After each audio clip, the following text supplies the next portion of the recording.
কি গো ওঠো, মা ডাকছে, খেতে চলো। এখন আবার কে খাবে? এখন 11টা বাজে মাত্র। তাতে কি হয়েছে? দেবজি, আচ্ছা দেবজি চলো। 11:15 বাজে, খেতে খেতে 12টা বাজবে। প্রত্যেকদিন আর ভালো লাগে না। চলো খাবে, চলো। রাত রাত হয়ে গেছে, চলো। হ্যাঁ তোমরা যাও, আমি যাচ্ছি পরে। ভালো কেন? লাগে। আরে এখন ভালো প্রত্যেকদিন লাগে না। ল্যাপটপ আমার শরীরটা ভালো লাগছে না। আরে তুমি রেখে দাও না, খাবার রেখে দিয়ে না না, দিয়ে ঠান্ডা করো। হয়ে যাবে। একটা ঠান্ডাই না খেয়ে না নাও। না না না, আমি পারবো না। আরে আমি তো ঠান্ডা খেয়ে নেবো না না, বলছি। ঠান্ডা খাবে না।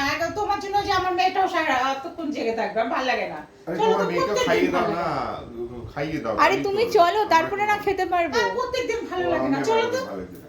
শুধু ল্যাপটপ ছাড়া আজকে সানডে না, মন্ডে জানি না, আজকে কাজ নেই। চলো। আরে এখন অনেক কাজ এই না ইন্ডিয়া না না, তারপর আমার আরে সকালবেলা বেরোতে ইন্ডিয়া হবে। জিতলো, আমার এখন অনেক কাজ না, বাকি আমার আছে। সকালবেলা আবার বেরোতে হবে। সকালবেলা আবার তাড়াতাড়ি উঠতে হবে, তাড়াতাড়ি মর্নিং ওয়াকে যাবো। তাড়াতাড়ি চলো। আরে মর্নিং ওয়াক ওসব তোমরা এই করে না যাও না, তো। তো ভাল লাগে না আমার, আর ভাল লাগে না। আরে আমার আমারও একটু তো- জামাই না সারাদিন শুধু ল্যাপটপ নিয়ে থাকবে। চলো খাবে, চলো। খেয়ে দিয়ে আবার ল্যাপটপ নিয়ে বসো। ভাল লাগে না। এই খেতে বল, আমি যাচ্ছি। আমি টেবিলে খাবার পাচ্ছি। চলো চলো খেতে।